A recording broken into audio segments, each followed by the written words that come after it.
Hello everybody. आज हम लोग accounting standard 22 accounting for taxes on income को कवर करेंगे या डिस्कस करेंगे। टैक्सेस ऑन इनकम, छोटा में बोले तो इनकम टैक्स। साफ साफ मैंने लिखा पहला पैराग्राफ में कि this accounting standard will cover income tax only. फिर वो चाहे फॉरेन का इनकम टैक्स हो चाहे इंडिया का इनकम टैक्स हो, हम लोग को फर्क नहीं पड़ता। बाकी कोई भी तरह का टैक्स, चाहे वो जीएसटी हो, चाहे वो कस्टम ड्यूटी हो, चाहे वो वेल्थ टैक्स हो, चाहे वो कोई भी और तरह का टैक्स हो, ये अकाउंटिंग स्टैंडर्ड 22 के लिए नहीं बना, ये इनकम टैक्स की अकाउंटिंग के लिए बना है।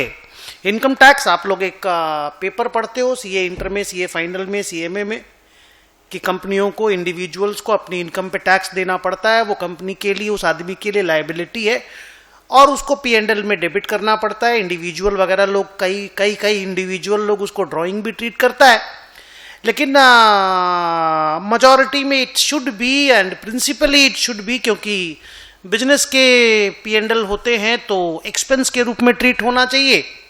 एंड मतलब this accounting standard strictly talks about expense and not drawings. Okay, आगे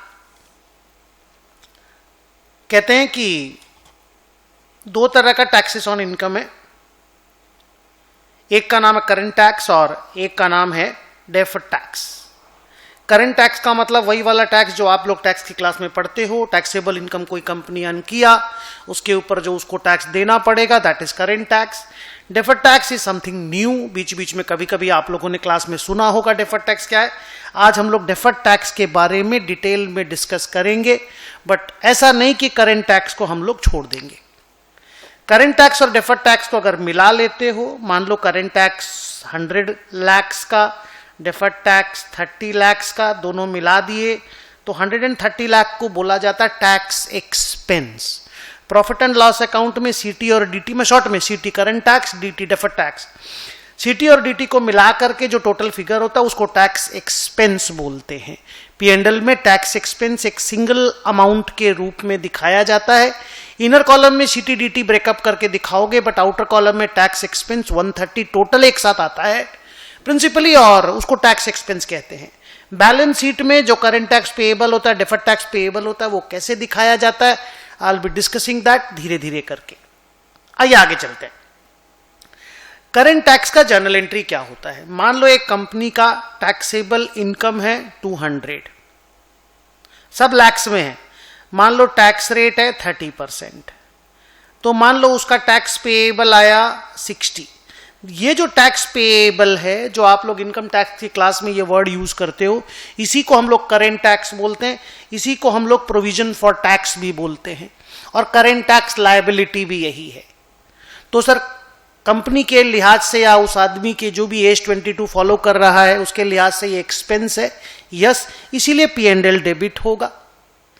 एंड उसके लिहाज से लायबिलिटी है, इसलिए प्रोविजन फॉर टैक्स के नाम से या करंट टैक्स लायबिलिटी के नाम से एक लेजर क्रेडिट करना पड़ेगा। Provision for tax is the most popular word. हम लोग इसी नाम से लायबिलिटी क्रिएट करते हैं और बैलेंस शीट में भी शॉर्ट टर्म प्रोविजंस के अंदर में ही दिखाते हैं। आगे कहते हैं कि in the balance sheet current tax is shown under short term provisions, namely provision for tax. और करंट टैक्स निकलता कैसे? The answer is tax rate, ये रहा, इनटू टैक्सेबल इनकम। तो यहां तक का डिस्कशन कोई रॉकेट साइंस नहीं था, अपने लिए आसान सा था, क्योंकि हम लोग पहले भी प्रोविजन फॉर टैक्स का अकाउंटिंग कर चुके हैं। P&L में डेबिट करना है, लायबिलिटी में क्रेडिट करना है। पेमेंट कर दोगे तो लायबिलिटी खत्म हो जाएगा। Liability account debit to bank या provision for tax account debit to bank. आगे 5th पैरा में मैंने आपको बोला, क्योंकि मेरे को अब डेफर्ड टैक्स का डिस्कशन करना है और टैक्स रेट के बारे में कुछ बताना है, तो मैं 5th पैरा में मैंने एक पैरा लिख के दिया, एक आइडिया लिख के दिया कि भाई हिंदुस्तान में 1 फरवरी को इंडिया का फिनांस मिनिस्टर बजट स्पीच देता है या बजट पेश होता है 1 फरवरी को। अभी जो 1 फरवरी 2025 आने वाला है कुछ दिनों के बाद, तो इस 1 फरवरी 2025 को हमको जो निर्मला जी टैक्स का रेट देंगी वो 25-26 पे हम जो इनकम अर्न करेंगे उसका टैक्स रेट हमें मिलेगा। तो सर अभी जो हम कमा रहे हैं 24-25 में, उसका टैक्स रेट कब पता चला था? पिछले साल पता चला था, पिछला साल 1 फरवरी को। और आज जो पता चलेगा 1 फरवरी को, अभी 10 दिन बाद जो पता चलेगा, वो अगले साल का टैक्स रेट यानी 25-26 का टैक्स रेट पता चलेगा। 25-26 में जो इनकम कमाएंगे उस पर किस रेट से टैक्स देंगे। तो आज के दिन हम लोग उसको फ्यूचर टैक्स रेट बोल सकते हैं या सब्सटेंसिवली एनैक्टेड टैक्स रेट बोल सकते हैं। फ्यूचर की इनकम पे जो टैक्स लगेगा वो तो फ्यूचर टैक्स रेट से लगेगा ना, so that is called future tax rate. And interesting बात बता दूं, ये जितने डिफर्ड टैक्स के मेजरमेंट होते हैं, कैलकुलेशन होता है, ये फ्यूचर टैक्स रेट से होता है, और जो करंट टैक्स का मेजरमेंट होता है वो करंट टैक्स रेट से होता है। फॉर एग्जाम्पल, जो मैंने आपको बोला कि मेरा टैक्सेबल इनकम 200 था, मेरा टैक्स रेट 30% है, और मान लो ये मेरा 24-25 का टैक्सेबल इनकम है, तो इसका जो 30% टैक्स रेट है ये पिछले साल 1 फरवरी को पता चला था, और मैं जो डिफर्ड टैक्स का कैलकुलेशन करूंगा वो फ्यूचर टैक्स रेट से करूंगा।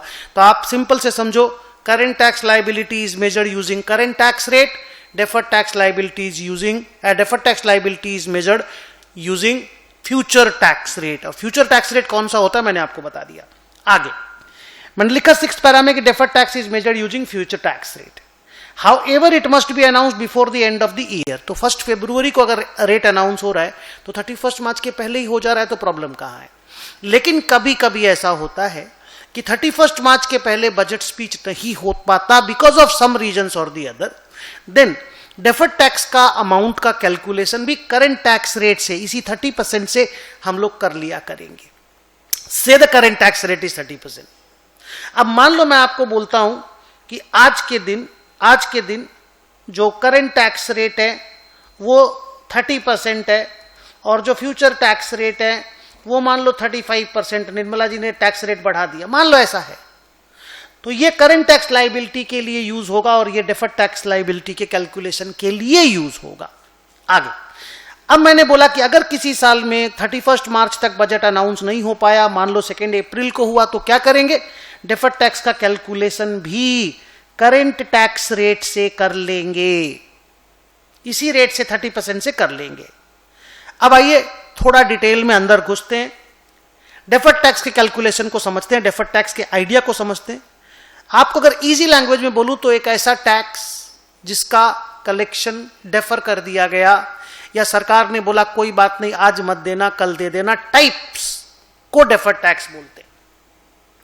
इसको अगर और सीधे लैंग्वेज में बोलें तो सरकार ने बोला अभी डिडक्शन ज्यादा ले लो, अभी डिडक्शन ज्यादा ले लो, टैक्स कम दे दो, अगली बार डिडक्शन आप इनकम टैक्स की क्लास जाते हैं, डिडक्शन क्या होता मालूम है, अगली बार डिडक्शन कम ले लेना, टैक्स ज्यादा दे देना, that is called deferred tax idea.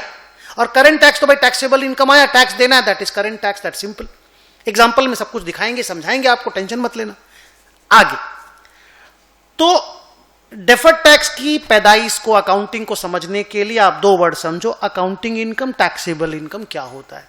तो अकाउंटिंग इनकम वही जो हम लोग प्रॉफिट बिफोर टैक्स कहते हैं जिसको, और टैक्सेबल इनकम वही जो इनकम टैक्स एक्ट 1961 के हिसाब से कैलकुलेट होता है। सो अकाउंटिंग इनकम और टैक्सेबल इनकम के बीच में आप जानते हो डिफरेंस होता है। टैक्सेबल इनकम टैक्स की क्लास में कैलकुलेट होता है, अकाउंटिंग इनकम एएस के हिसाब से कैलकुलेट होता है, तो डिफरेंस तो होगा। अकाउंटिंग इनकम और टैक्सेबल इनकम के बीच में जो डिफरेंस होता है वो 2 तरह का होता है, एक को बोलते हैं टाइमिंग डिफरेंस, एक को बोलते हैं परमानेंट डिफरेंस। क्या?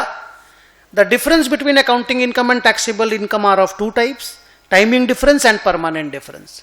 टाइमिंग डिफरेंस वो डिफरेंस होता है जो फ्यूचर में रिवर्स करता है, परमानेंट डिफरेंस फ्यूचर में रिवर्स नहीं करता। एग्जाम्पल देके आपको समझाता हूं कि मान लो आपका प्रॉफिट बिफोर टैक्स आया 70 लाख रुपीस, ये प्रॉफिट बिफोर टैक्स है। मान लीजिए एक जीएसटी लायबिलिटी अनपेड है, आपने प्रोवाइड कर दिया बट आपने पे नहीं किया अभी तक 10 लाख रुपया का। अब आपको मालूम है ये वो सेक्शन 43B बोल के एक इनकम टैक्स एक्ट में सेक्शन है कि certain deductions are allowed on payment basis, तो उसमें टैक्स लाइबिलिटी वाले भी आती है, बोनस आता है, बैंक इंटरेस्ट वगैरह आता है। तो मान लो वो सेक्शन 43B के हिसाब से ना ये डिडक्शन अलाउड नहीं है, पेमेंट बेसिस पे अलाउड होगा। तो इस साल हमने पे नहीं किया है, तो मेरा पीबीटी 70 है, लेकिन मेरा टैक्सेबल इनकम जब हम निकालेंगे ये एक्सपेंस डिसअलाउड हो जाएगा, तो my taxable income will be 70 + 10 that is 80। तो क्या हुआ देखो, accounting income is PBT, this is accounting income and this is taxable income. दोनों के बीच में डिफरेंस है 10 लाख का। 10 लाख रुपया आया किस वजह से? जीएसटी लाइबिलिटी अनपेड की वजह से। तो आज टैक्सेबल इनकम बढ़ गया क्योंकि इनकम टैक्स वालों ने आज डिसअलाउ कर दिया, बट कल तो वो लोग अलाउ करेंगे ना जब मैं इसको पेमेंट कर दूंगा। तो आंसर इज यस। तो अगर वो लोग कल अलाउ कर देंगे so that is called deferred tax. तो यहां तो कल अलाउ करेंगे तो मेरे को फ्यूचर में टैक्स कम देना पड़ेगा, तो this will become a deferred tax asset, पर वो एसेट लाइबिलिटी का बात बाद में करेंगे। तो डेफर्ड टैक्स एक ऐसे कॉन्सेप्ट का नाम है। अब इसका और एक एग्जांपल लेता हूं मैं, थोड़ा सा दूसरा डिप्रीशिएशन वाला। मान लो मेरा प्रॉफिट बिफोर टैक्स या प्रॉफिट बिफोर टैक्स ही करते हैं, प्रॉफिट बिफोर टैक्स आया 100 लाख रुपया। मैंने एक एसेट खरीदा था जिसपे 100% डेप्रीसिएशन अलाउड था, और मान लो वो एसेट था 20 लाख रुपया का। इनकम टैक्स वालों ने फुल अलाउ कर दिया। मैंने अभी अकाउंट्स में 1 रुपया का भी डेप्रीसिएशन नहीं डाला क्योंकि लास्ट में परचेज हुई थी। तो इनकम टैक्स वाला फुल डेप्रीसिएशन हमको अलाउ कर देगा इसी साल में। 30 मार्च को मान लो मैंने कोई एसेट खरीदा था, हमको डेप्रीसिएशन इनकम टैक्स वाला बोला इसी साल क्लेम कर लो। अकाउंट्स में डेप्रीशिएट होना एसेट अभी चालू भी नहीं हुआ है, तो हम बोलेंगे मेरा टैक्सेबल इनकम कितना हुआ, तो पीबीटी 100 है, मेरे को ये 120 लाख का डिडक्शन अलाउ होगा, तो 100 - 20 मेरा टैक्सेबल इनकम 80 लाख हुआ। तो हमको टैक्स कम देना पड़ेगा, डिफरेंस 20 लाख का बिकॉज ऑफ डेप्रीशिएशन पैदा हुआ। पर बाद में तो सरकार मेरे से टैक्स ज्यादा लेगी ना, डेप्रीशिएशन फिर बाद में तो अलाउ नहीं करेगी। जब हम अकाउंट्स में डेबिट करेंगे पीएल में, तब उस वक्त वो डेप्रीसिएशन डिसअलाउड हो जाएगा, टैक्स मुझे ज्यादा देना पड़ेगा। तो अगर टैक्स मुझे फ्यूचर में ज्यादा देना पड़ेगा, अभी डिडक्शन मिल गया बाद में ज्यादा देना पड़ेगा, उस तरह की लाइबिलिटी का नाम है डेफर्ड टैक्स लाइबिलिटी। तो इसको अच्छे से समझने के लिए आपका कहानी है ये कि आप यहां से स्टार्ट करो कि अकाउंटिंग इनकम और टैक्सेबल इनकम के बीच में 2 तरह के डिफरेंस होते हैं, एक को टाइमिंग बोलते हैं, एक को परमानेंट। अभी जो आपको 2 डिफरेंस बताया उसको मैंने टाइमिंग डिफरेंस क्यों, या ये दोनों टाइमिंग डिफरेंस है क्यों है, मैं आपको समझाता हूं। देखिए फर्स्ट वाले को देखिए, 70 का पीबीटी था, टैक्सेबल इनकम 80 का था। टैक्सेबल इनकम बढ़ गया, अकाउंटिंग इनकम कम है अनपेड जीएसटी लाइबिलिटी के लिए। लेकिन बाद में जब हम लाइबिलिटी का पेमेंट कर देंगे सरकार को, तो सरकार हमको डिडक्शन देगी, तो क्या होगा, टैक्सेबल इनकम गिर जाएगा। तो अभी टैक्सेबल इनकम ज्यादा, फिर टैक्सेबल इनकम कम। तो ऐसा डिफरेंस जो पैदा हुआ बाद में उल्टा हो गया, इसीलिए बोलते हैं timing differences reverse in future. So those differences between accounting income and taxable income which originate in a year and reverse in a future year are called timing differences. और जो पैदा होता रिवर्स नहीं होता उनको परमानेंट डिफरेंस बोलते हैं। अच्छा, डेप्रीशिएशन भी बोलो टाइमिंग डिफरेंस क्यों है। इस साल हमको इनकम टैक्स वालों ने ज्यादा डिडक्शन दे दिया, टैक्सेबल इनकम गिर गया, पर अगली बार तो इस असेट पे हमको डिडक्शन नहीं मिलेगा, तो टैक्सेबल इनकम बढ़ जाएगा। तो अभी टैक्सेबल इनकम गिरा, बाद में बढ़ जाएगा, टाइमिंग डिफरेंस। सो मैं रिपीट करता हूं क्लोज करने के लिए कि वो डिफरेंस जो अकाउंटिंग इनकम और टैक्सेबल इनकम का है, अभी पैदा हुआ और बाद में रिवर्स कर जाएगा, उल्टा हो जाएगा, वो टाइमिंग डिफरेंस है। और जो कभी उल्टा नहीं होगा वो परमानेंट है। सर परमानेंट डिफरेंस का एग्जांपल दे दीजिए। सबसे इजी एग्जांपल है donation paid to unregistered trust. और मैं एक और एग्जांपल देता हूं। मान लो मेरा पीबीटी है 60 लाख का पीबीटी, मैंने एक अनरजिस्टर्ड ट्रस्ट को कैश में पेमेंट किया 5 लाख रुपया। अब हम तो पेमेंट किए, एक्सपेंस है मेरे लिए, डोनेशन हम पीएल में डेबिट कर दिए, पीबीटी गिर गया। लेकिन सरकार तो इसको अलाउ करेगी नहीं बिकॉज अनरजिस्टर्ड ट्रस्ट है, ऊपर से कैश पेमेंट है। तो मेरा टैक्सेबल इनकम हो गया 65 लाख। अब मेरे को टैक्स ज्यादा देना पड़ेगा, देंगे, लेकिन क्या ये खर्चा मेरे को अगले साल अलाउ हो जाएगा? जैसे वो जीएसटी लाइबिलिटी अनपेड अभी डिसअलाउ हुआ पर अगले साल अलाउ हो जाएगा, क्या ये भी वैसा खर्चा है? Answer is no. तो इसको बोलते परमानेंट डिफरेंस, बिकॉज ये सिर्फ पैदा होता है, रिवर्स कभी भी नहीं होता। आइए आगे चलते हैं। मैंने आपको थोड़ा वक्त लेके समझाया कि अकाउंटिंग इनकम और taxable income, accounting income PBT को, रिपीट कर रहा हूं, अकाउंटिंग इनकम पीबीटी को बोलते हैं, एएस के हिसाब से निकलता है। टैक्सेबल इनकम टैक्स की क्लास में इनकम टैक्स एक्ट 1961 के हिसाब से निकाला जाता है। इसके बीच में जो डिफरेंस होता है वो या तो टाइमिंग होगा या परमानेंट। परमानेंट डिफरेंस की पहचान है वो कभी रिवर्स नहीं होगा, टाइमिंग डिफरेंस की पहचान है वो रिवर्स होगा। आगे डेफर्ड टैक्स जो होता है वो टाइमिंग डिफरेंस को फ्यूचर टैक्स रेट से मल्टीप्लाई करके निकाला जाता है।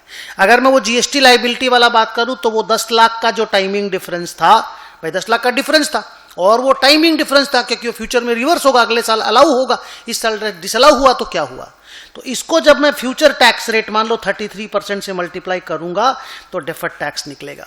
याद रखना, करेंट टैक्स का कैलकुलेशन करेंट टैक्स रेट से होगा, डेफर्ड टैक्स का कैलकुलेशन फ्यूचर टैक्स रेट से होगा। फ्यूचर टैक्स रेट किसको बोलते हैं बता दिया गया है। आगे बढ़ते हैं। परमानेंट डिफरेंसेस का कोई डेफर्ड टैक्स पैदा नहीं होता। परमानेंट डिफरेंस को अकाउंटिंग में इग्नोर मार देना, सिर्फ टाइमिंग डिफरेंस का डेफर्ड टैक्स पैदा होगा। आगे अब रियल डिस्कशन में उतरना है मुन्ना, बहुत केयरफुल होकर सुनना है। हम 2 पैरा में आपको समझाएंगे। पैरा 10 में डेफर्ड टैक्स लाइबिलिटी है मेरा, और पैरा 11 में मेरा डेफर्ड टैक्स एसेट है। मैं आपको पहले डेफर्ड टैक्स लाइबिलिटी पे डिस्कशन कर रहा हूं। अगर वो डिप्रीसिएशन वाला डिफरेंस तुमने सुना होगा, जो इनकम टैक्स वालों ने मेरे को अलाउ फर्स्ट ईयर में कर दिया और बाद में मेरे को ज्यादा टैक्स देना पड़ेगा, क्योंकि बाद में वो डिसअलाउड होता चला जाएगा। जब मैं पीएल में डिप्रीसिएशन अकाउंट्स में 20 लाख का सेट था, 4-4 लाख करके 5 साल तक पीएल में डेबिट करूंगा, इनकम टैक्स वाला मेरे को अलाउ नहीं करेगा, क्योंकि बोलेगा हम तो पहले ही अलाउ कर दिए थे। तो फ्यूचर में अगले 5 साल में मेरे को उसका टैक्स लाइबिलिटी भरपाई या पेमेंट करना पड़ेगा। उस तरह की लाइबिलिटी को डेफर्ड टैक्स लाइबिलिटी बोलते हैं। मैं एक एक करके आपको समझाता हूं। पहला, what is deferred tax liability? It is that deferred tax which will increase our future tax liability. Which will increase our future tax liability. समझा चुके थे? It is to be recorded बिना किसी सोच समझ के, without any consideration और condition. कुछ मत सोचना, अगर deferred tax liability आया तो जर्नल एंट्री मार देना। फॉर एग्जाम्पल, अगर वो 20 लाख का डिप्रीसिएशन का टाइमिंग डिफरेंस था, इंटू 33% का टैक्स रेट था, तो 6.6 लाख का लाइबिलिटी तुरंत पीएल में डेबिट कर देना और बैलेंस शीट की लाइबिलिटी साइड में लिख देना। कहां पे मैं समझा रहा हूं। तो अगर डेफर्ड टैक्स लाइबिलिटी कैलकुलेट किए, एंट्री तुरंत मारो, P&L debit to DTL account. Profit and loss account में कैसे दिखाना है मैं बोल दिया था। करेंट टैक्स और डेफर्ड टैक्स को मिला देना है, टोटल टैक्स आ जाएगा। पीबीटी के नीचे जैसे दिखाते हैं वैसे दिखा देंगे। बैलेंस शीट में deferred tax liability non current liability है। अगर शेड्यूल 3 याद है, लॉन्ग टर्म बोरोइंग के नीचे deferred tax liability.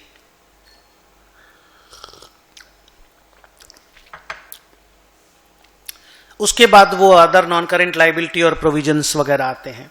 But deferred tax liability will be shown as a non current liability, याद रखना है। आगे, जब वो डिप्रीसिएशन उल्टा होगा, जब इनकम टैक्स वाला हमको अलाउ करना बंद करेगा, जब हम धीरे धीरे उसका पेमेंट करते जाएंगे, तब डेफर्ड टैक्स लाइबिलिटी का एंट्री रिवर्स होगा। एंड रिवर्सल का एंट्री उल्टा है, deferred tax liability account debit to P&L। अब यहां मैं आपको एक इंटरेस्टिंग बात सुनाता हूं कि मान लो 20 लाख रुपया का डेफर्ड टैक्स 6.6 लाख हम क्रिएट किए। अब अगला बार मेरे को मान लो पेमेंट करना पड़ा, 1 साल बाद हमको पेमेंट, सरकार ने एक अगले साल ही पूरा 20 लाख हमको डिसअलाउ कर दिया। इस साल ज्यादा अलाउ किया था, अगले बार डिसअलाउ कर दिया। डिप्रीसिएशन असेट की लाइफ मान लो 1 ही साल की थी, या चलो 4 साल की थी, तो 6.6 डिवाइडेड बाई 4, उन्होंने 1.65 करके मेरे से ज्यादा टैक्स मांगा। हम डेप्रीशिएशन पीएल में डेबिट किए 5 लाख करके 4 साल। उन्होंने बोला डिसअलाउड, टैक्स दो, हम दे दिए। तो हम जो टैक्स देते हैं ना बेटा, वो करंट टैक्स लायबिलिटी के नाम से देते हैं। आपको मालूम होगा कभी भी टैक्स की क्लास में डेफर्ड टैक्स बोल के वर्ड नहीं आता। तो टैक्स का एक्चुअल पेमेंट करंट टैक्स के नाम से होता है, लेकिन क्योंकि मेरा टाइमिंग डिफरेंस रिवर्स हो गया, हमको ज्यादा टैक्स देना पड़ गया, तो हम अपना एंट्री जो है डेफर्ड टैक्स लायबिलिटी का रिवर्स कर देंगे, which is deferred tax liability account debit to P&L। याद रखना कभी भी DTL टू बैंक नहीं होता। सर पेमेंट कर रहे तो क्यों नहीं होगा? बिकॉज उसको करंट टैक्स के थ्रू से पेमेंट किया जाता है। माने पहले P&L to provision for tax 1.65 लिख देंगे, PFT टू बैंक कर देंगे, तो वो काम वहां हो गया, और फिर deferred tax liability to P&L, DTL reverse हो गया तो DTL टू PL करेंगे। तो मैंने बोला कि when the timing difference reverses DTL will also reverse and the journal entries DTL to P&L। आप देखोगे ना, तो जब पैदा हुआ था DTL तो P&L टू DTL करके पैदा हुआ था, और जब रिवर्स भी हो रहा है तो DTL टू P&L है। उसमें कैश का कोई स्टोरी नहीं है। कैश पेमेंट सरकार को करेंट टैक्स के नाम से ही करना है। इवन निर्मला ताई doesn't know what is deferred tax. आइए एक प्रॉपर सिंपल एग्जांपल के थ्रू से इस पूरे डेफर्ड टैक्स लायबिलिटी के कॉन्सेप्ट को समझाते हैं। मान लो आपने एक असेट परचेज किया 1 लाख का। इनकम टैक्स वाला बोला 2 साल में 50,000 डिप्रीसिएशन ले लीजिएगा, ज्यादा डिप्रीसिएशन ले लीजिएगा, 50,000। अकाउंट्स के हिसाब से इसका 5 साल का लाइफ है, 0 स्क्रैप है, SLM डिप्रीसिएशन मैं अकाउंट्स में डाल रहा हूं। तो अब यहां मैंने एक टेबल बनाया जिससे मैं आपको डेफर्ड टैक्स लायबिलिटी का पूरा कैलकुलेशन और उसका रिवर्सल दिखाता हूं। टेबल में 5 साल कॉलम में IT का डिप्रीसिएशन 50-50, बुक्स का डिप्रीसिएशन 20-20-20-20-20। अब देखो क्या हुआ फर्स्ट ईयर में, मैं सर्कल करता हूं। देखो इनकम टैक्स वालों ने कितना रुपया का ज्यादा डिप्रीसिएशन अलाउ किया? Answer is 30,000। तो शुरू में जो डिफरेंस होता है उसको ओरिजिनेटिंग डिफरेंसेस बोलते हैं। भाई अभी तो पहली बार लाइफ में डिफरेंस पैदा हुआ, बाद में ना रिवर्स करेगा। हमेशा याद रखना डिफरेंसेस पहले पैदा होंगे फिर रिवर्स। जैसे इंसान पहले पैदा होता है फिर मरता है, डिफरेंसेस भी पहले पैदा होंगे फिर रिवर्स होंगे। अब इसको ऐसे सोचो कि 30,000 का इनकम टैक्स ने ज्यादा डिप्रीसिएशन अलाउ कर दिया, उससे क्या हुआ? इस साल मेरे को कम टैक्स देना पड़ा। ये थॉट का चीज नहीं है कम टैक्स देना पड़ा, वो तो आप करंट टैक्स कैलकुलेट करेंगे, ऑटोमेटिकली करंट टैक्स लायबिलिटी कम आएगा, कम दे देंगे। हम लोग डेफर्ड टैक्स पढ़ रहे हैं कि क्या इस 30,000 का आगे तुमको किसी तरह का पनिशमेंट मिलने वाला है? Answer is yes. क्या होने वाला है? फ्यूचर में डिप्रीसिएशन का क्लेम कम होने वाला है। क्यों? क्योंकि हम शुरू में ज्यादा क्लेम मांग ले रहे हैं टैक्स वालों से। टैक्स में ऐसा ही सिस्टम है डिप्रीसिएशन को लेके। तो ये जो 30,000 है ना, ये टाइमिंग डिफरेंस, इसको जब हम फ्यूचर टैक्स रेट से मान लो फ्यूचर टैक्स रेट 30% है, इसको जब मैं फ्यूचर टैक्स रेट से मल्टीप्लाई करूंगा ना तो डेफर्ड टैक्स का कैलकुलेशन होगा। अब ये समझना ये लायबिलिटी है कि एसेट है। 9,000 रुपये, देखो 30,000 टाइमिंग डिफरेंस है जो कि डिप्रीसिएशन के डिफरेंस से पैदा हुआ, 30% फ्यूचर टैक्स रेट है और 9,000 डेफर्ड टैक्स है। अब ये लायबिलिटी है कि एसेट। इसको बहुत अच्छे लैंग्वेज में समझाता हूं। आज इस साल कि इस साल का मजा अगले साल की सजा, और इस साल अगर सजा तो अगले साल मजा। एक बच्चा हमको बोला ये वर्ड हम भी आपको सुना देते हैं। तो अभी आपको मजा मिला कि सजा मिली? सर अभी तो मजा आया क्योंकि टैक्स कम देना पड़ा। हाँ तो बस बाद में सजा मिलेगा। सजा मिलेगा मतलब deferred tax liability. Second year में भी वही हुआ। देखो 50,000, 20,000, वही ये टैक्स का डिप्रीसिएशन अकाउंट्स का, आपको डिडक्शन ज्यादा मिला, 30,000 ज्यादा मिला, 9,000 का डेफर्ड टैक्स लायबिलिटी और पैदा हुआ। तो 2 बार डेफर्ड टैक्स लायबिलिटी पैदा हुआ, जर्नल एंट्री 2 बार, P&L टू DTL। अब देखो थर्ड ईयर में क्या हुआ? टैक्स का डिप्रीसिएशन 0, अकाउंट्स में 20,000, मतलब उन्होंने अलाउ करना बंद कर दिया। बिकॉज असेट खत्म, डिप्रीसिएशन खत्म। असेट खत्म मतलब क्या? इनकम टैक्स के हिसाब से असेट का ब्लॉक 0 हो गया, तो उन्होंने डिप्रीसिएशन डिसअलाउ कर दिया। हमारा टैक्सेबल इनकम बढ़ेगा, बढ़ेगा तो हमको टैक्स ज्यादा देना पड़ेगा। तो ये बोलते टाइमिंग डिफरेंस अब रिवर्स हो रहा है। तो देखो थर्ड फोर्थ फिफ्थ ईयर में 20-20 हजार रुपया का टाइमिंग डिफरेंस देखो, तो डिफरेंस देखो 0-20 0-20 0-20, तो रिवर्स हुआ तो 6,000 करके डीटीएल रिवर्स हो गया। सर ये जो कॉन्सेप्ट आपको इस एग्जांपल में दिए हम, ये आपका डेफर्ड टैक्स कैसे पैदा होता है, कैसे रिवर्स होता है, इसको टेबुलर फॉर्म में आपके सामने मैंने रखा। ठीक है, अब इसमें जर्नल क्या होगा, 9,000 का जर्नल होगा P&L टू DTL, 6,000 का जर्नल होगा DTL टू P&L। आगे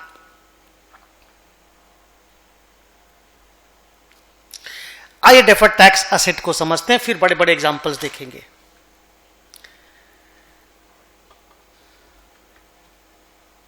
ये वो वाला डेफर्ड टैक्स है जो फ्यूचर की टैक्स लायबिलिटी को गिरा देगा, जैसे unpaid GST liability. Deferred tax asset books में तभी रिकॉर्ड होगा जब हम प्रूडेंस को अच्छी तरह से कंसीडर कर लेंगे। जो आपने कॉन्सेप्ट ऑफ कंजर्वेटिज्म सुना होगा, उसी को AS22 प्रूडेंस के नाम से, प्रूडेंस भी तो हम लोग पहले से वर्ड जानते हैं, उसको प्रूडेंस बोलता है ये लोग। AS22 बोला first properly consider the prudence concept, then only you record DTA. DTA इतना इजीली रिकॉर्ड नहीं होगा। अब क्या है प्रूडेंस का कॉन्सेप्ट, कि अगर आपको डेफर्ड टैक्स असेट 10,000 का लिखना है, असेट लिख रहे हो, असेट डेबिट कर रहे हो, P&L क्रेडिट होगा, तो थोड़ा सा ये चेक कर लेना कि आप इस असेट को रियलाइज कर लोगे ना, फ्यूचर में टैक्स कम देने का जो सोच रहे हो सच में कम दोगे ना, आपका फ्यूचर में टैक्सेबल इनकम आएगा ना, कि जिसकी वजह से आपको टैक्स कम देना पड़े, समझे। तो कम देना पड़े, उसके लिए देना पड़े वाला सीन तो होना चाहिए ना। सो उन्होंने बोला कि if the company is a profit making company, then deferred tax asset can be recorded only when there is a reasonable certainty that future taxable income will exist against which such DTA can be realized। तो अगर आपको लगे कि future में मैं DTA को realise कर लूंगा तो ही DTA बुक्स में रिकॉर्ड होगा, अदरवाइज नहीं होगा, इग्नोर मार देना। क्योंकि एक असेट लिख रहे हैं, असेट टू PL होगा, तो उसका रियलाइजेशन भी तो सर्टेन होना चाहिए। तो प्रॉफिट मेकिंग कंपनी के लिए बोला आप रीजनेबली अगर सर्टेन है तो आप लिख लीजिए, कोई प्रॉब्लम नहीं है। अगर आपको लगता है फ्यूचर में आपके टैक्सेबल इनकम होगा, आप रिवर्स कर लेंगे, डीटीए को रियलाइज कर लेंगे, लिख लीजिए। But if you are a loss making company, अच्छा जर्नल एंट्री डेफर्ड टैक्स का वही है, DTA to P&L। If you are a loss making entity, पिछले 3-4 साल से आपके इनकम टैक्स में कैरिड फॉरवर्ड लॉस चल रहा है या अनअब्सॉर्ब्ड डेप्रिसिएशन वगैरह है, तो कहते हैं कि you can record deferred tax asset only if there is a, इस वर्ड को देखो, only if there is a virtual certainty कि फ्यूचर में टैक्सेबल इनकम होगा और आप डीटीए रियलाइज कर लोगे।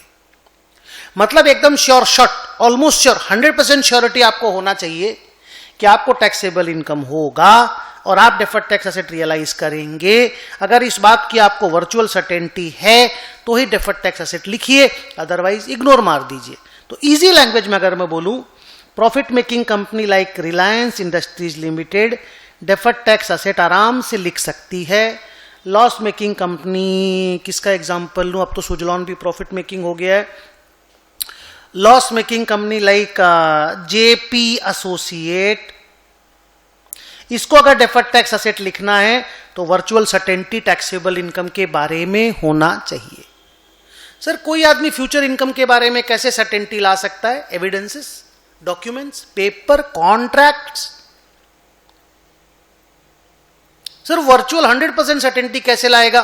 फ्यूचर का टैक्सेबल कॉन्ट्रैक्ट अगर उसके पास है, ऑर्डर बुक फुल है, और वो ऑर्डर बुक अगर प्रॉफिटेबल ऑर्डर बुक है और नॉन कैंसिलेबल है, तो हो गया ना प्रॉफिट आने का भरोसा। और रिलायंस को तो प्रॉफिट होगा ही, वो तो बचपन से प्रॉफिट मेकिंग कंपनी है। तो एक प्रॉफिट मेकिंग कंपनी को डीटीए लिखने के लिए रीजनेबल सर्टेनिटी होने से हो जाएगा, बट एक लॉस मेकिंग कंपनी को डीटीए लिखना है तो वर्चुअल सर्टेनिटी चाहिए। आगे, such virtual certainty must be supported by convincing evidences. Auditor को एविडेंस दिखाना पड़ेगा, ऑडिटर कन्विंस होएगा, आप भी कन्विंस होइए, तभी आपको लिखने मिलेगा। ये लॉस मेकिंग एंटिटी के बारे में बोला गया कि वर्चुअल सर्टेनिटी खाली बोलने से नहीं होगा, एविडेंस भी होना चाहिए। मतलब ऑर्डर बुक दिखाइए, नॉन कैंसिलेबल होना चाहिए, प्रॉफिट मेकिंग ऑर्डर बुक होना चाहिए, तो लिखो डेफर्ड टैक्स असेट। इंस्टीट्यूट रोकेगा नहीं, क्योंकि आप अल्टीमेटली तो डेफर्ड टैक्स असेट को रियलाइज कर ही लोगे ना। फॉर एग्जांपल, मान लो जेपी एसोसिएट ही है, उसके यहाँ पे अनपेड एक्साइज ड्यूटी है, अनपेड जीएसटी लाइबिलिटी है 10 लाख का जीएसटी लाइबिलिटी। अब वो पे करेगा और मान लो इसका डिडक्शन लेगा, तो अगले साल टैक्सेबल इनकम तो होना चाहिए ना, तब तो डिडक्शन मिलेगा, तब तो डीटीए रियलाइज करेगा। तो सर उसको कहां से आएगा जेपी एसोसिएट को टैक्सेबल इनकम? अगर वो ऑडिटर को शो कर पाया कि मेरे पास प्रॉफिटेबल ऑर्डर बुक है, खुद को भी कन्विक्शन हो पाया कि हाँ हम प्रॉफिट कमाएंगे, तो लिखो, अदरवाइज इग्नोर मार दो। लास्ट पॉइंट, अगर इस पैराग्राफ का अगर डेफर्ड टैक्स असेट का रिवर्सल होता है, मान लो सच में मैंने जीएसटी पेमेंट कर दिया। फॉर एग्जांपल, मान लो मैंने एक एंट्री मारा था डीटीए टू पीएनएल, 10 लाख का 30% 3 लाख। अब अगले साल हम पेमेंट कर दिए, तो डीटीए को तो रिवर्स करना पड़ेगा। जीएसटी पेमेंट किए, डिडक्शन ले लिए, अब डिडक्शन ले लिए तो करेंट टैक्स मेरे को कम देना पड़ा, वो हो गया। पर इधर डेफर्ड टैक्स असेट का बैलेंस को तो जीरो करना पड़ेगा ना, because my DTA has reversed. तो उसका जर्नल एंट्री होगा PNL account debit to deferred tax asset. So basically deferred tax asset और लायबिलिटी का अकाउंटिंग प्रोसेस मैंने आपको एक्सप्लेन किया, क्या होता है, कैसे पैदा होते हैं, कैसे उल्टा होता है। जर्नल एंट्री पीएल के थ्रू से रूट होगा। ओके, लायबिलिटी लिखना है तो पीएल टू डीटीएल, उल्टा होगा तो उल्टा एंट्री, रिवर्स हो गया तो असेट लिखना है तो डीटीए टू पीएल, रिवर्सल के वक्त ऑपोजिट एंट्री। इजी। आगे बढ़ते एक एग्जांपल लेता हूं थोड़ा बड़ा और इस पूरी चीज को एक साथ एक्सप्लेन करता हूं। आइए,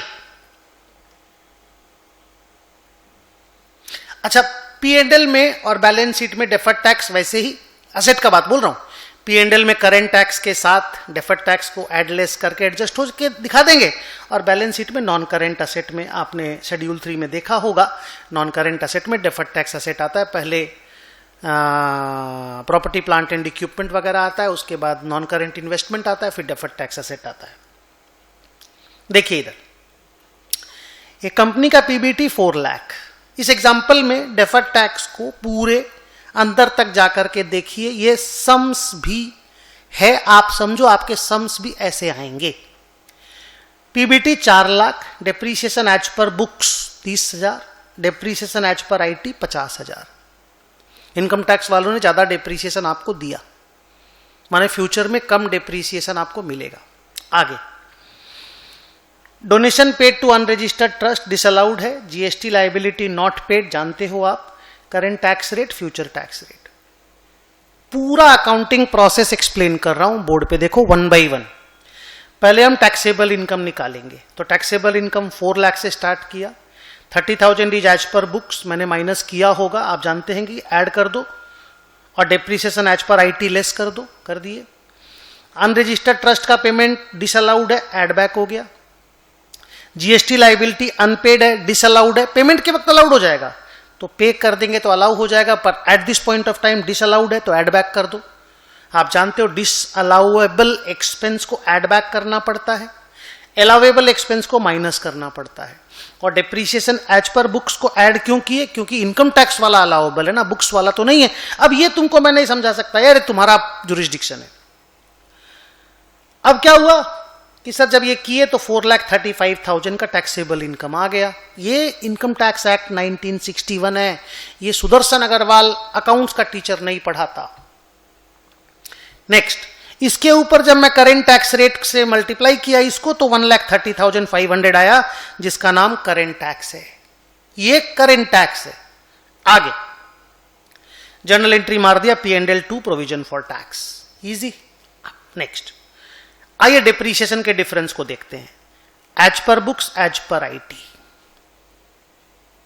दिखा, डिफरेंस है 20,000। और टाइमिंग डिफरेंस आपको मालूम है बाद में डिसअलाउड हो जाएगा, अभी इनकम टैक्स वालों ने ज्यादा अलाउ किया है। तो बाद में जब डिसअलाउड, फ्यूचर सोचो, बाद में जब डिसअलाउड होगा टैक्स ज्यादा देना पड़ेगा। अभी मजा लियो, आगे सजा है। तो डेफर्ड टैक्स लायबिलिटी 20,000, 33% क्यों हुआ?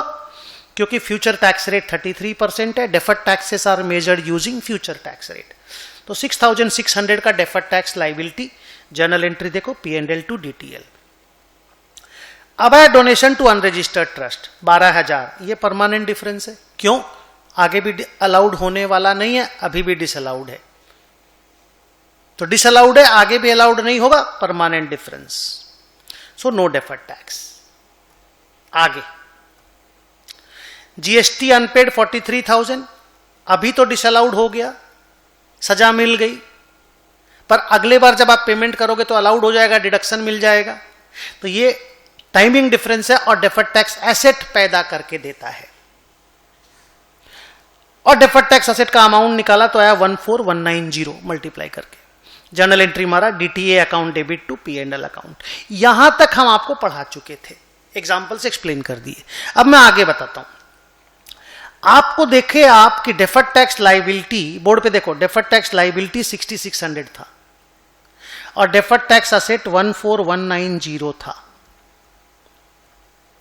AS22 ये कहता है कि इन दोनों को नेट कर दिया जाता है, प्रोवाइडेड ये दोनों एक ही कंट्री के टैक्स रूल से पैदा हुए हों और करेंट टैक्स लाइबिलिटी और एडवांस टैक्स, आप जानते हो प्रोविजन फॉर टैक्स और एडवांस टैक्स को, दोनों का नाम सुना होगा, वो दोनों एडजस्ट होते हैं ना।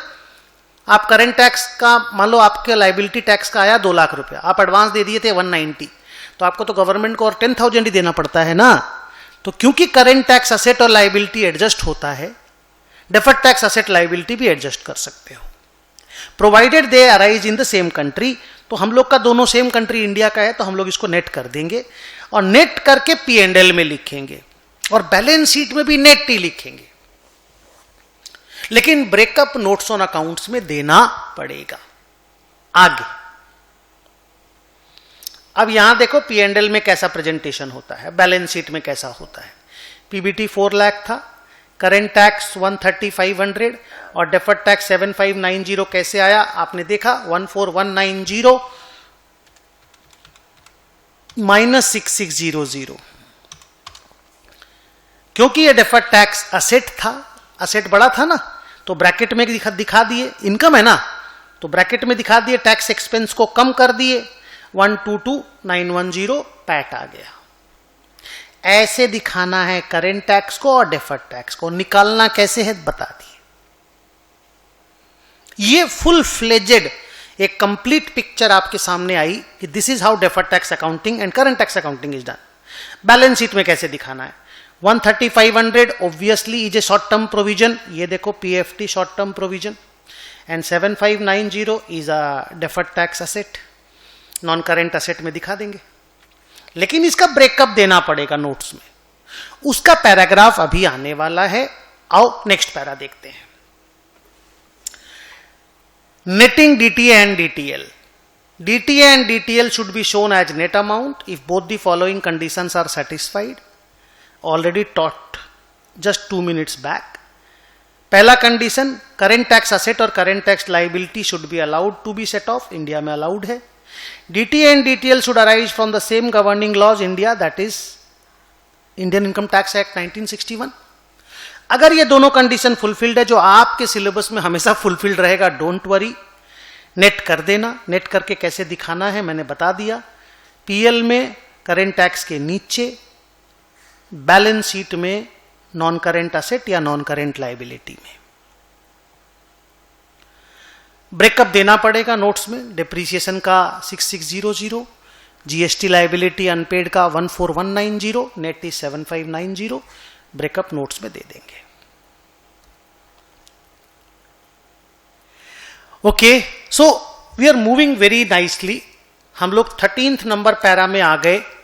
पैराग्राफ का नाम है कैरिड फॉरवर्ड लॉसेस, नाम सुना होगा आपने, इनकम टैक्स एक्ट में क्लास में टीचर लोग आप लोगों को पढ़ाते हैं। क्या होता है कैरिड फॉरवर्ड लॉस? अगर कोई साल में इनकम टैक्स एक्ट में हमें लॉस हुआ तो हमको इनकम टैक्स वाला बोलता है कोई बात नहीं, अगले बार जब प्रॉफिट होगा तो इस लॉस को एडजस्ट कर लेना, टैक्स कम दे देना। अब ये आइडिया तो इनकम टैक्स एक्ट का है। हमारा AS22 क्या बोलता है कि क्योंकि कैरिड फॉरवर्ड लॉस अगर आपको है तो फ्यूचर में आपको मजा मिलने वाला है। मजा से मेरा मतलब है फ्यूचर में आपको टैक्स कम देना है, क्योंकि कम देना है तो एक डेफर्ड टैक्स एसेट रिकॉर्ड कर लिया जाए। तो एक स्पेशल पैरा एक टाइमिंग डिफरेंस वाला पैराग्राफ था, डेप्रीसिएशन वाला, जीएसटी वाला। ये एक नया पैरा क्या कहता है ये कि if there is a carried forward loss we know that it will reduce the future taxable income, so let's create a deferred tax asset. लेकिन डेफर्ड टैक्स असेट क्रिएट करोगे तो कंसिडरेशन ऑफ प्रूडेंस, सर्टेनिटी वाला बात, profit making company, reasonable certainty of having taxable income, loss making company, virtual certainty of having taxable income, वो आप check करिएगा जरूर।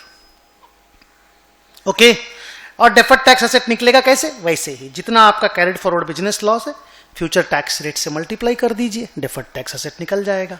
Accounting वैसे ही, सेम टू सेम, जो पैरा 10-11 में सिखाए वैसे ही। आइए एक एग्जांपल के थ्रू से एक्सप्लेन करते हैं। पीक्यूआर लिमिटेड एक कंपनी है, मार्च में ईयर एंडिंग करता है। 2021 में 2 लाख का लॉस हुआ। 22-23 इन्होंने ईयर एंडिंग के हिसाब से दिया, मैं साल के हिसाब से बोल रहा हूं। उसको 1 लाख का और 1.20 का प्रॉफिट हुआ। लॉस कैरी फॉरवर्ड हो रहा है 8 साल तक, टैक्स रेट 40% है।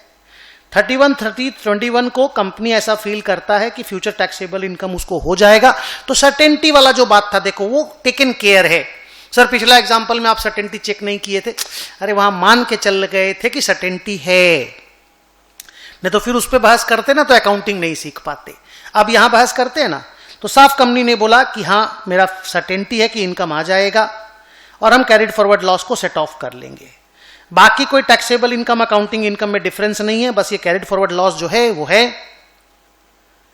उन्होंने बोला एक P&L बना करके दो, 21 मार्च का, 22 मार्च का और 23 मार्च का। बोर्ड पे देखिए, ये रहा 21 मार्च, 22 मार्च, 23 मार्च। पहले सिर्फ 2 लाख को देखिए, फर्स्ट ईयर को देखिए। प्रॉफिट बिफोर टैक्स आया माइनस का 2 लाख रुपया, तो करेंट टैक्स तो देंगे नहीं, टैक्स 0।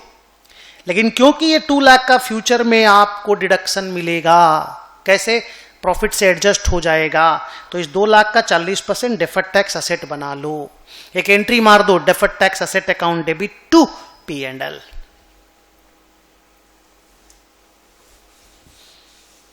अब क्योंकि P&L में इनकम बुक हो गया तो 2 लाख का लॉस गिर के 120 का लॉस हो गया। इसलिए मैं हमेशा क्या बोलता हूं ना, डेफर्ड टैक्स असेट होता है तो सिंपल में लिखो, और डेफर्ड टैक्स लाइबिलिटी अगर है, लॉस है, तो ब्रैकेट में लिखो। अब सेकेंड ईयर में देखो क्या हुआ, 1 लाख का टैक्सेबल इनकम आया, पीबीटी आया, टैक्सेबल इनकम वही है, पर आप टैक्स नहीं देंगे। क्यों? क्योंकि आपका कैरिड फॉरवर्ड लॉस 2 लाख है, एडजस्ट हो जाएगा, तो टैक्सेबल इनकम तो फिर भी 0 हुआ, तो आप टैक्स नहीं देंगे। लेकिन क्योंकि आपका 1 लाख का जो कैरिड फॉरवर्ड लॉस था वो एडजस्ट हो गया, तो 80,000 में से 40,000 का डेफर्ड टैक्स असेट को रिवर्स कर दीजिए। तो आपको एक P&L to deferred tax asset का एंट्री मारना पड़ेगा। तो आपने लिखा डेफर्ड टैक्स में एक्सपेंस, P&L टू डेबिट हुआ ना, P&L टू DTA, क्योंकि इस 80,000 का एंट्री आया था DTA डेबिट टू P&L 80,000 का, तो इसमें से आधा अगर खत्म हो गया तो P&L टू DTA लिखेंगे, तो खर्चा है, माइनस किए तो प्रॉफिट 60,000। सेकेंड ईयर 1.20 का प्रॉफिट हुआ, 1 लाख का कैरिड फॉरवर्ड लॉस एडजस्ट हो जाएगा, 20,000 का टैक्सेबल इनकम, उसका 40% टैक्स देंगे सरकार को। ये करेंट टैक्स है। देखिए पहला 2 साल टैक्स क्यों नहीं दिए? फर्स्ट ईयर में तो लॉस हुआ था, सेकेंड ईयर में कैरिड फॉरवर्ड लॉस एडजस्ट हो गया था। थर्ड ईयर में भी इतना कम टैक्स क्यों दिए? क्योंकि 1 लाख का कैरिड फॉरवर्ड लॉस फिर भी बचा हुआ था, एडजस्ट किए, तो सिर्फ 20,000 पे टैक्स देना पड़ा। और उधर जो डेफर्ड टैक्स असेट आपका था 40,000 बचा हुआ, 80 में से 40 रिवर्स हो गया था फर्स्ट सेकेंड ईयर में, थर्ड ईयर में 40 और रिवर्स हो गया। तो इस तरीके से आपको P&L बनाना पड़ेगा। Next para, carried forward capital losses, short term capital gain, long term capital gain, short term capital loss, long term capital loss, नाम आपने सुना होगा। एज 22 बोलता है कैपिटल लॉस भी कैरी फॉरवर्ड होता है, पर अगर इसका डेफर्ड टैक्स असेट लिखना है तो आप सिर्फ तभी लिखोगे if you have virtual certainty that future में टैक्सेबल कैपिटल गेन हो, so that you can realise your deferred tax asset. इसमें प्रॉफिट मेकिंग एंटिटी को रीजनेबल सर्टेनिटी, लॉस मेकिंग को वर्चुअल सर्टेनिटी नो। सारा कंपनी को बोला फ्यूचर में taxable capital gain होने का अगर आपके पास वर्चुअल सर्टेनिटी है तो डेफर्ड टैक्स असेट लिखो, नहीं तो मत लिखो। माने रिलायंस के लिए जो रूल है, जेपी एसोसिएट के लिए सेम रूल है, क्योंकि कैपिटल गेन कैपिटल लॉस है ना। अरे यार वो लोग, रिलायंस बड़ा है बिजनेस प्रॉफिट की वजह से, जेपी एसोसिएट खराब है बिजनेस में लॉस है, पर कैपिटल गेन कैपिटल लॉस तो सबको एक जैसा हो सकता है ना। तो खैर मैं इस पे कमेंट नहीं करने जाता हूं, बस आपको ये बता दिया कि कैरिड फॉरवर्ड कैपिटल लॉस का भी डेफर्ड टैक्स असेट बनता है, but to record deferred tax asset you have to have virtual certainty of having future taxable capital gain so that you can realize your deferred tax. थोड़े से paragraphs और बचते हैं, हम आगे चलते हैं। हर ईयर एंड पे डेफर्ड टैक्स असेट का बैलेंस या डेफर्ड टैक्स लाइबिलिटी का बैलेंस आपको रिव्यू करना है, जो भी बदलाव होगा उसके हिसाब से अकाउंटिंग करना है। मैं एक सिंपल एग्जांपल देता हूं।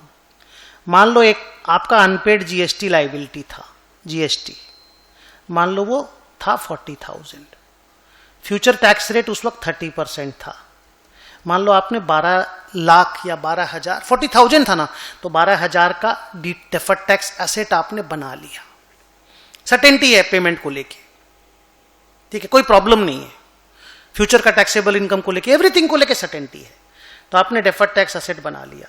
अब साल खत्म हो गया, अगले साल आया, अभी तक आप इसको पे नहीं किए, पे इसके अगले साल करेंगे, पर टैक्स रेट निर्मला जी ने बढ़ा करके कर दिया 40%, फ्यूचर टैक्स रेट 40% हो गया, तो आपको डेफर्ड टैक्स का बैलेंस 16,000 नहीं करना पड़ेगा भाई, टैक्स रेट बढ़ गया, तो जब आप अगले साल पे करेंगे तो आपको तो रिडक्शन और ज्यादा मिलेगा ना, तो आपको डेफर्ड टैक्स के एसेट के अमाउंट को 4,000 से बढ़ाना पड़ेगा। तो हम लोग यही बोलते हैं कि हर ईयर एंड पे डेफर्ड टैक्स के बैलेंस को रिव्यू करना है, रिव्यू करके जो भी एक्स्ट्रा काम करना पड़े, डेफर्ड टैक्स एसेट को उल्टा करना है, नया बढ़ाना है, लायबिलिटी को गिराना है, बढ़ाना है, वो आप जो जरूरत है वो आप अकाउंटिंग में रिकॉर्ड कर लो। ओके, 16 नंबर पैरा मैंने स्पेशली बनाया आप लोगों के लिए कि टाइमिंग डिफरेंस के कुछ एग्जांपल्स क्या क्या हैं। डेप्रीसिएशन मैंने कई बार बोला, provision for bad debt is timing difference. क्यों? इनकम टैक्स वाला अभी तो डिसअलाउ कर देगा, हम तो पीएल में लिख देंगे, इनकम टैक्स के पॉइंट ऑफ व्यू से सोचो, अभी तो डिसअलाउ कर देगा, पर जब रियल में बैड डेट होगा तब तो अलाउ करेगा। Expenses disallowed on cash basis, अभी तो डिसअलाउ कर दिया, पेमेंट करेंगे तब तो अलाउ करेगा, जीएसटी वाला। शेयर इशू एक्सपेंस या अमलगमेशन एक्सपेंस, बोला 5 साल में अमोटाइज करने देंगे, तो अभी तो डिसअलाउ कर दिया, पर अगले 5 साल में तो अलाउ करेगा। Same entire sale proceeds are deducted from the block of asset. थोड़ा डिफिकल्ट है, इस एग्जांपल को समझाने के लिए थोड़ा मेरे को एक्स्ट्रा मेहनत करना पड़ेगा, आप समझाते हैं। मान लीजिए आपके पास 200, ये देखो तो आपको आइडिया है क्या, 200 लाख का ब्लॉक ऑफ असेट था, इनकम टैक्स में पढ़ते हो, इसमें से एक असेट 40,000 का आप 100 में बेच दिए, तो अकाउंट्स में आपको 60 का प्रॉफिट हुआ, पर इनकम टैक्स वाला बोलता है नहीं, अकाउंट्स में 60 का प्रॉफिट हुआ, इनकम टैक्स वाला बोलता है no profit, no profit, block को कम कर दो। तो आपने ब्लॉक को कम किया तो ब्लॉक आपका 100 लाख हो गया, मैं लैक्स में बोल रहा हूं, 100 लाख हो गया। अब क्या होगा, इनकम टैक्स वाला फ्यूचर में डेप्रीसिएशन कम लिखेगा, इनकम टैक्स में आपको डेप्रीसिएशन फ्यूचर में कम मिलेगा, तो इनडायरेक्टली आपको फ्यूचर में टैक्स ज्यादा देना होगा। अभी आपसे टैक्स नहीं लिया, बोला no no no no no profit, block से माइनस कर दो, लेकिन बाद में तो टैक्स आपसे लेगा ना, जब ब्लॉक की कब छोटा हो गया, डब्ल्यूडीवी कम हो गया, तो फ्यूचर में तो डेप्रीसिएशन का क्लेम कम मिलेगा। ओके, तो ये भी टाइमिंग डिफरेंस है।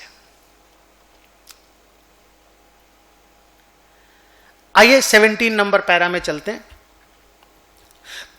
कि अगर कोई कंपनी या कोई एंटिटी को टैक्स हॉलिडे मिलता है, इनकम टैक्स एक्ट में there are some sections like free trade zone, special economic zone, इस सब जगह पे आप अगर बिजनेस एस्टेब्लिश करते हो तो 4 साल 5 साल आपको टैक्स नहीं देना पड़ता, टैक्स फ्री इनकम कमाते हैं हम लोग शुरू का फर्स्ट फ्यू ईयर्स या पहला 10 साल में से 5 साल, ऐसा आपने रूल इनकम टैक्स एक्ट में सुना होगा। एज 22 बोलता है कि अगर कोई कंपनी टैक्स हॉलिडे एंजॉय कर रहा है तो वो डेफर्ड टैक्स का अकाउंटिंग कैसे करेगा, उसका एक पैरा उन्होंने बना के दिया है, सुनना। उन्होंने बोला कि दोज टाइमिंग डिफरेंसेस, अब आपको टाइमिंग डिफरेंस का ओरिजिनेशन रिवर्सल समझ में आ गया है कि those timing differences which will reverse during the holiday period should not be recorded. मतलब अगर कोई टाइमिंग डिफरेंस पैदा चाहे कभी भी हुआ हो, अगर वो छुट्टी के टाइम पे, टैक्स हॉलीडे के टाइम पे रिवर्स कर रहा है, don't do the accounting for deferred tax, because जब आपका पेमेंट करने का वक्त आएगा तब तो टैक्स ही नहीं है, तो आप क्यों उसका डेफर्ड टैक्स अकाउंटिंग करोगे। ओके, सो एक रूल याद रखो कि अगर कोई टाइमिंग डिफरेंस जिसका अकाउंटिंग नॉर्मली होता है, हर टाइमिंग डिफरेंस का अकाउंटिंग होता है, लेकिन अगर वो टैक्स हॉलीडे में रिवर्स होने वाला, मतलब पैदा होना ध्यान मत रखो, रिवर्स कब हो रहा है वो देखो। अगर वो टैक्स हॉलीडे में रिवर्स हो रहा है, don't do the accounting for that, ignore that. Okay, और इसमें एक तो रूल है कि timing difference originating first will reverse first. मैं एग्जांपल देता हूं ना, तब आपको समझ में आएगा। मेरा एक नेक्स्ट क्वेश्चन में एग्जांपल के फॉर्म से मैं आपको समझाता हूं। देखो, वाई लिमिटेड एक कंपनी है, फुल टैक्स फ्री हॉलीडे है 10 साल तक। डेप्रीसिएशन की वजह से 200 का टाइमिंग डिफरेंस पैदा हुआ फर्स्ट ईयर में, 400 सेकेंड ईयर में, और ये रिवर्स होगा थर्ड ईयर से ईच ईयर 10-10 लाख करके। मतलब क्या हुआ, फर्स्ट ईयर में 200 का डेप्रीसिएशन का टाइमिंग डिफरेंस है, डेप्रीसिएशन का टाइमिंग डिफरेंस की बाद में सजा मिलेगी, अभी मजा ले लो। फिर 400 का टाइमिंग डिफरेंस है सेकेंड ईयर में, और उसके बाद 10-10 करके रिवर्स करेंगे। इस 600 को 10-10 करके अगला 60 ईयर्स तक रिवर्स करेंगे।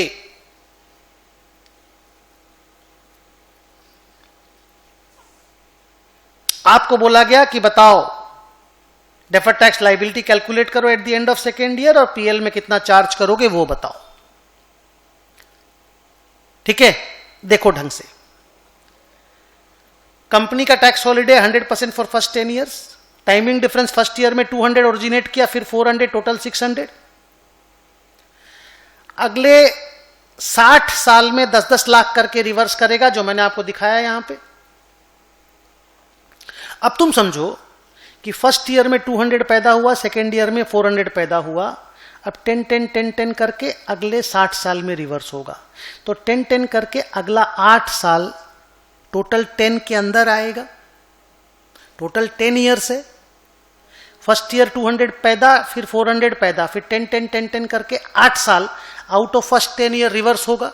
तो ये जो टाइमिंग डिफरेंस रिवर्स हो रहा है 8 बार वाला 80 lakh, these are those timing differences which originated in the first year, FIFO लेना है, which originated in the first year and are reversing within the holiday.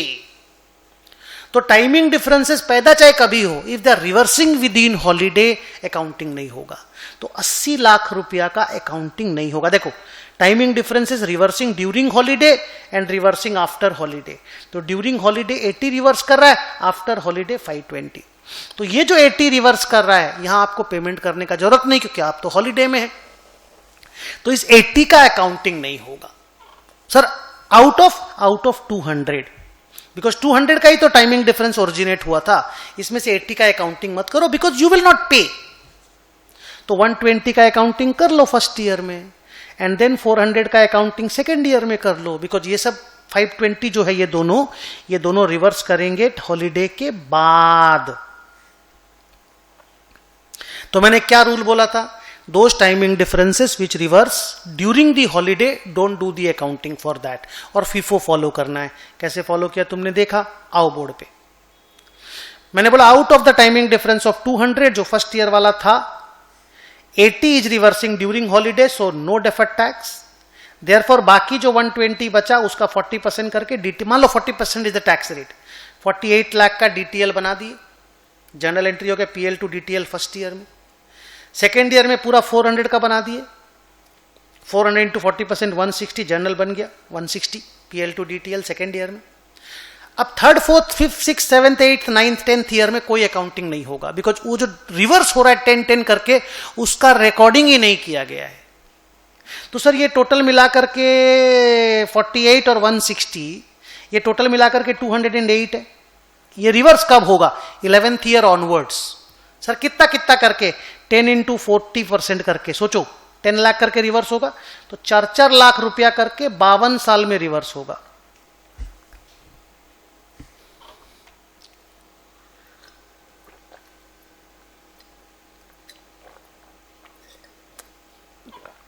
तब हम एंट्री मारेंगे DTL to PL from 11th year onwards. But हमसे पूछा है कि second year का डेटा बताओ, तो सेकेंड ईयर में मेरा डेफर्ड टैक्स लाइबिलिटी है 208, बिकॉज 48 मैंने फर्स्ट ईयर में रिकॉर्ड किया था और जिंदा है अभी भी।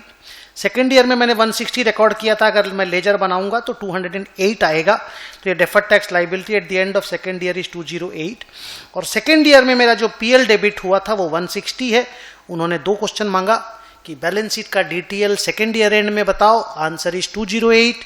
पीएनएल में कितना डालोगे सेकेंड ईयर में, answer is 160। Concept of tax holiday and recording of deferred tax मैंने आपको इस एग्जांपल के थ्रू से समझाया, अच्छे से समझ में आ गया होगा। Now we are coming to our last paragraph, जिसका नाम है मिनिमम ऑल्टरनेट टैक्स। आप लोग इनकम टैक्स में ऑल्टरनेट मिनिमम टैक्स AMT बोलते हो, हम लोग मैट बोलते हैं। क्या रूल है, मैं एक बार रूल, अब ये 15% की जगह कुछ और परसेंटेज भी होगा तो मान लेना कि वो परसेंटेज यहां लिखा हुआ, मैं तो एग्जांपल के रूप में बोल रहा हूं। क्या होता है minimum alternate tax? If tax payable on taxable income, normal tax payable is less then 15% of the book profit, या भी हो सकता है 18.5 हो गया हो या गिर के 15 हो गया हो, जो भी है, मैं से 15 बोल रहा हूं। If tax payable on taxable income is less than 15% of the book profit, book profit वो सेक्शन 115J है ना, क्या है उस सेक्शन से कैलकुलेट होता है, JB शायद। तो if tax payable on taxable income is less than 15% of the book profit, then 15% of the book profit is payable as MAT, जिसको कि कंपनी को पे करना है। इनकम टैक्स के टीचर लोग आपको पढ़ाते हैं इस चीज के बारे में, आपने पढ़ा होगा, नहीं पढ़ा होगा तो आप पढ़ लेंगे। हम अभी आपको मैट क्या होता है ये समझाने के लिए नहीं है, अकाउंटिंग बताने वाले हैं। तो एज 22 बोलता है कि जितना रुपया आप मैट पेमेंट करेंगे ना, भाई सच्ची में पेमेंट करना है सरकार को, वो आपका करेंट टैक्स लाइबिलिटी है, because it will be paid. और डेफर्ड टैक्स का जो कैलकुलेशन होगा, डिप्रीशिएशन वाला, जीएसटी वाला, प्रोविजन फॉर बैड डेट वगैरह वाला, वो नॉर्मल कैलकुलेट होगा और नॉर्मल रिकॉर्डिंग होगी, उसको मैट से कोई मतलब नहीं है। तो अगर इस पूरे पैराग्राफ का एक निचोड़ निकाल के लाएं तो जो टैक्स के सर आपको मैट बताते हैं, मैट जितना सरकार को देना है वही तो आपका करेंट टैक्स है, उसका करेंट टैक्स का रिकॉर्डिंग कर लो। और डेफर्ड टैक्स का कैलकुलेशन यूजुअल होगा, चाहे वो मैट कंपनी हो चाहे वो नॉन मैट कंपनी हो। Deferred tax will be normally calculated and normally recorded. Okay, example के थ्रू से समझाते हैं, बोर्ड पे देखो। मान लो एक कंपनी का 2021 फाइनेंशियल ईयर है, डेटा आपको नीचे दिया, बोला डेफर्ड टैक्स करेंट टैक्स सब दिखाओ। मान लो अकाउंटिंग प्रॉफिट 6 लाख है, नीचे देखो as per income tax act 60,000 है। ये अकाउंटिंग प्रॉफिट, ये टैक्सेबल इनकम, दोनों के बीच का डिफरेंस 5,40,000।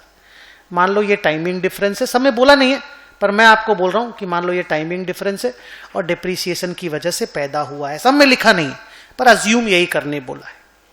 तो 5,40,000 is the timing difference, accounting income और टैक्सेबल इनकम का वो डिफरेंस जो फ्यूचर में रिवर्स कर जाएगा। अगेन बोलता हूं, accounting income 6 lakh, taxable income 60,000, difference 5,40,000 से this is due to depreciation, future में रिवर्स हो जाएगा। तो डेफर्ड टैक्स लाइबिलिटी पैदा होता है, 5,40,000 का नॉर्मल कैलकुलेशन होगा, मैट कैलकुलेशन नहीं। आगे टैक्स रेट है 20% टैक्स रेट और मैट है 7.5%, जो मैट 15% होता है ना, वो 7.5% है इस क्वेश्चन में।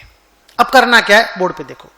पहला रूल मैं आपको बता दूं, टाइमिंग डिफरेंस 5,40,000 है, तो 5,40,000 का फ्यूचर टैक्स रेट 20% से मल्टीप्लाई करोगे, ये करंट टैक्स रेट भी वही है, फ्यूचर टैक्स रेट भी वही है, टैक्स रेट है।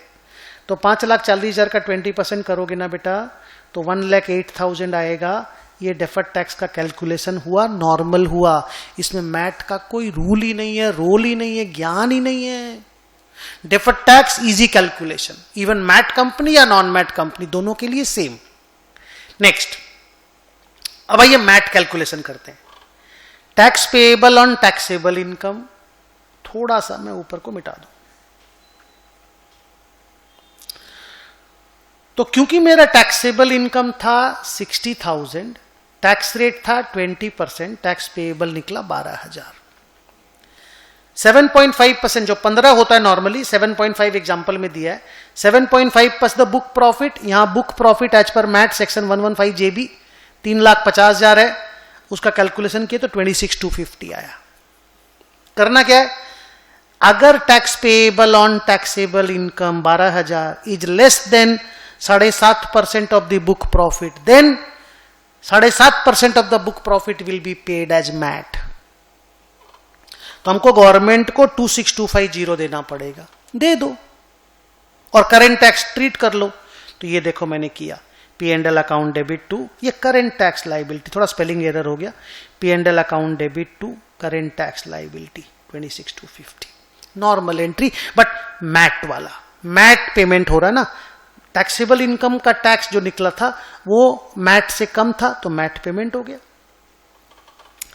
डेफर्ड टैक्स का कैलकुलेशन नॉर्मल निकला, timing difference 540, 1,08,000 P&L to deferred tax. Total P&L में करेंट टैक्स ये, डेफर्ड टैक्स ये मिला के 134,250 डेबिट होगा। इन्होंने क्वेश्चन में हमसे पूछा था कि कितना PL में टैक्स डेबिट होगा, तो करेंट टैक्स के नाम का 26,250, डेफर्ड टैक्स तो इजी कैलकुलेशन था, नॉर्मल था, सब मिला के 134,250। सो विद दिस मेरा अकाउंटिंग स्टैंडर्ड 22 का सारा डिस्कशन कंप्लीट होता है। हम लोग यहां पे, आई होप आप लोगों को सब कुछ समझ में आ गया होगा। Thank you very very much. बाकी क्वेश्चन सारे आप क्लास वर्क से कर लेना। चलो टेक